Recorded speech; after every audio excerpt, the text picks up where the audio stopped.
लंबे समय के बाद बस्तर में एक बार फिर से बड़ी मुठभेड़ हुई है और इस मुठभेड़ में 18 माओवादी मारे गए हैं, 3 जवान शहीद हुए हैं, 3 जवान घायल हैं। उसकी ग्राउंड रिपोर्ट करने के लिए हम निकले हुए हैं। कई पत्रकार साथी हैं हमारे साथ और इसी बीच मेरे मन में एक सवाल आया जब हम इस रास्ते पर चल रहे हैं। ये गंगालूर का इलाका है, ये काफ़ी सेंसिटिव इलाका इससे पहले रहा है और हमारे साथ इस समय संजय भैया हैं जो लंबे समय से हम लोग साथ में ही हैं और काम कर रहे हैं। तो संजय भैया से बातचीत करते हैं और पूछते हैं।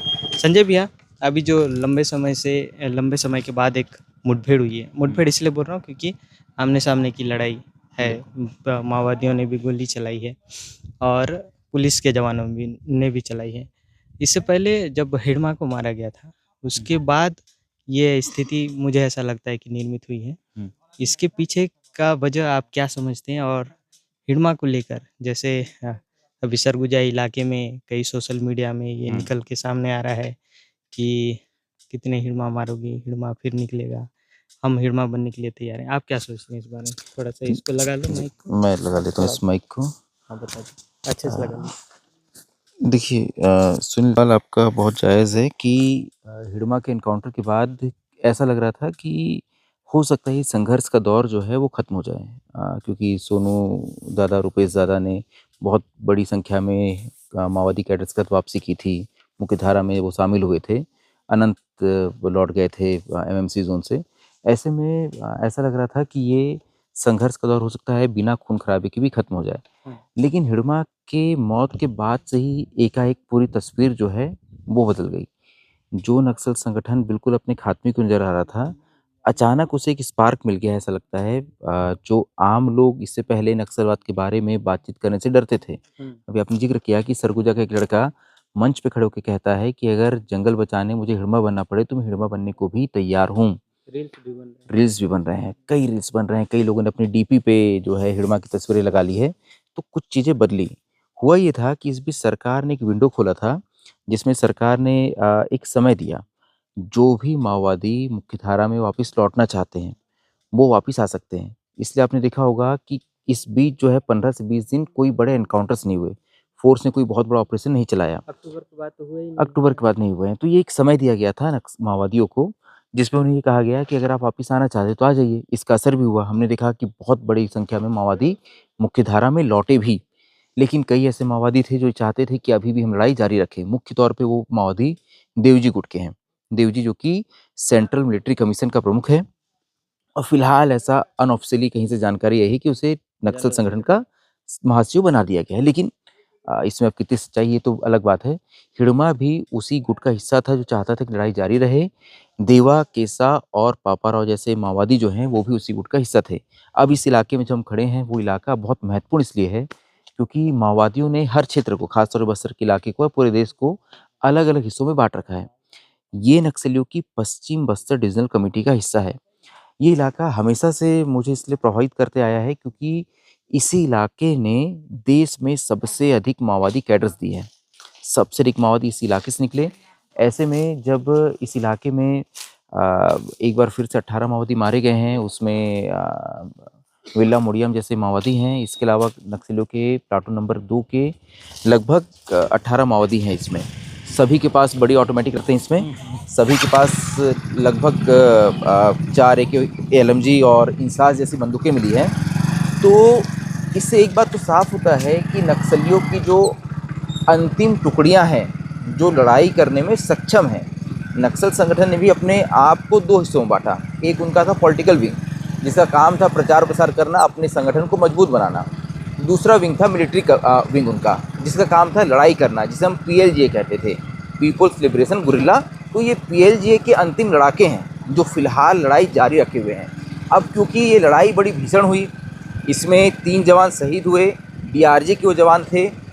हमने अब तक देखा कि जितने एनकाउंटर्स हुए जिसमें बहुत बड़े बड़े नक्सली मारे गए हैं, DRG के जवानों ने बहुत ही आसानी से खैर आसान तो कोई एनकाउंटर नहीं होता, लेकिन बहुत ही एहतियात के साथ बिना किसी नुकसान के उस एनकाउंटर्स को पूरा किया है।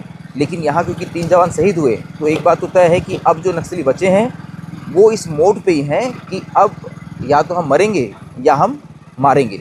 तो फिलहाल अब जो लड़ाई होगी वो बहुत ही खतरनाक होगी।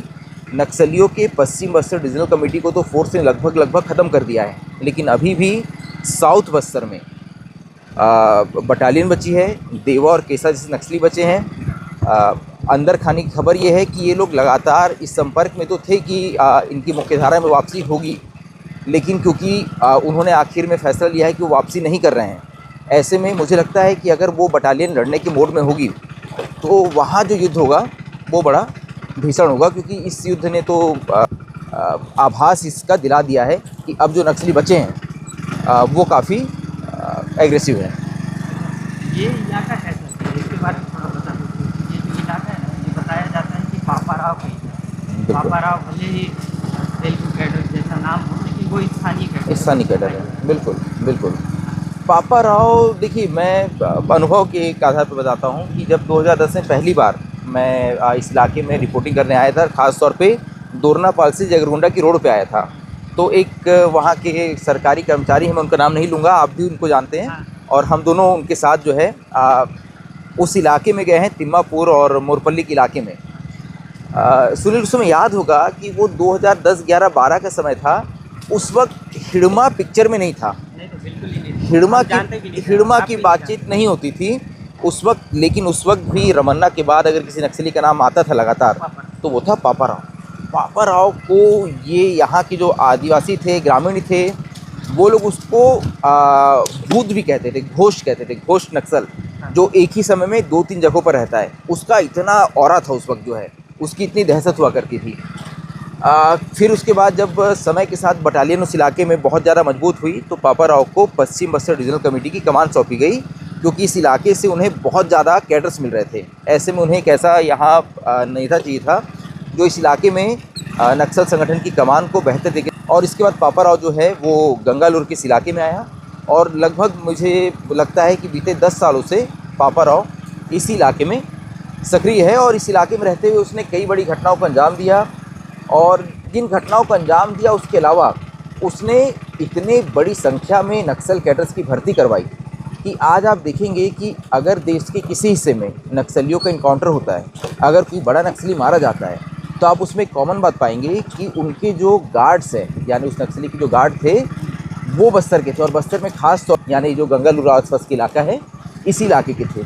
तो इससे एक बात समझ आती है कि देश में कोई भी नक्सली होगा, उसके गार्ड जो हैं उसको देने का काम तो इसी पश्चिम बस्तर डिविजनल कमेटी ने किया है, जहां इस वक्त हम रिपोर्टिंग के लिए जा रहे हैं।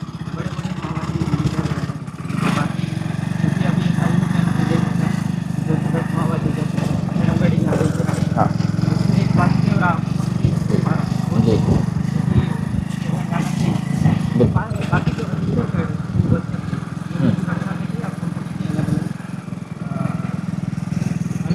ये एक माओवादी स्मारक है, और बुधरी का ही हम लोग देखे थे। इससे पहले भी बुधरी का स्मारक था। वापिस लौट की कोशिश करेंगे कि बुधरी के बारे में कुछ पता कर पाएँ, क्योंकि इसके आगे भी बुधरी लिखा हुआ है। बुधरी का और कोई शब्द होता है क्या? आप तो यहाँ की लोकल भाषा समझते हैं, तो नाम ही होता है। दूसरा एक छोटा सा जी, तो इससे पहले भी जो स्मारक हमें मिले थे उसमें भी बुधरी का ही नाम लिखा हुआ था। ऐसे में ये देखना पड़ेगा कि बुधरी कौन थे जिनका 2-3 स्मारक यहाँ बना हुआ है। और हाड़मा पोड़ियाम लिखा हुआ है, ये लिखा है कि उनकी मौत कब हुई थी, 2018 में 19 जुलाई 2018 में उनकी मौत हुई थी। और अच्छा, नक्सल बढ़िया कहानी है। नक्सल स्मारक जब बनते हैं और फोर्स आके इसको तोड़ती है, किसी इलाके में, जैसे हम कि रायपुर की सड़क से गुजर रहे हैं, वहाँ किसी पूर्व प्रधानमंत्री के नाम का अगर कोई चौक है तो वो बताता है, उसकी कहानी उससे जुड़ी होती है कि यहाँ फला समय आए थे। जैसे हमारे जगदलपुर में लाल बाग ग्राउंड है, उसके बगल में इंदिरा क्या है वो, नेहरू मंच है। तो जब जवाहरलाल नेहरू वहाँ आए थे तो वहाँ खड़े होकर उन्होंने भाषण दिया था, तो वहाँ नेहरू मंच बन गया। अब क्योंकि नक्सली भी चाहते थे कि उनका नाम इसी तरह से अमर रहे, और जब भी इस इलाके से आप गुजरें, जैसे देखिए अभी आपके दिमाग में बुधरी का नाम आया ना, आपने सोचा ना कि आखिर ये बुधरी कौन है। बस यही बात है कि वो इसी बात को स्थापित करना चाहते थे। जब इस इलाके से कोई गुजरे व्यक्ति, तो उसके दिमाग में ये बात बैठे कि यार ये फला कोई नक्सली थी, इस कैडर का देखिए स्मारक बना हुआ है। इससे एक और बात पता चलती है, हर दिन मुझे लगता है देश में लाखों लोग की मौत होती होगी। हम्म, कितने लोगों के स्मारक बनते हैं? नहीं बनते। नहीं बनते हैं। एक आदमी आता है, आम मौत मर के चले जाता है। जब आप इस तरह के स्मारक देखते हैं, तो जो आम जनता है जब वो देखती होगी, तो उनमें कुछ तो ऐसे होंगे जो सोचते होंगे कि यार मौत के बाद मेरा भी एक स्मारक बने, लोग मुझे याद रखें। तो अपने संगठन की तरफ खींचने का भी एक ये बड़ा तरीका था कि आपकी मौत के बाद भी जो है आपको याद रखा जाएगा।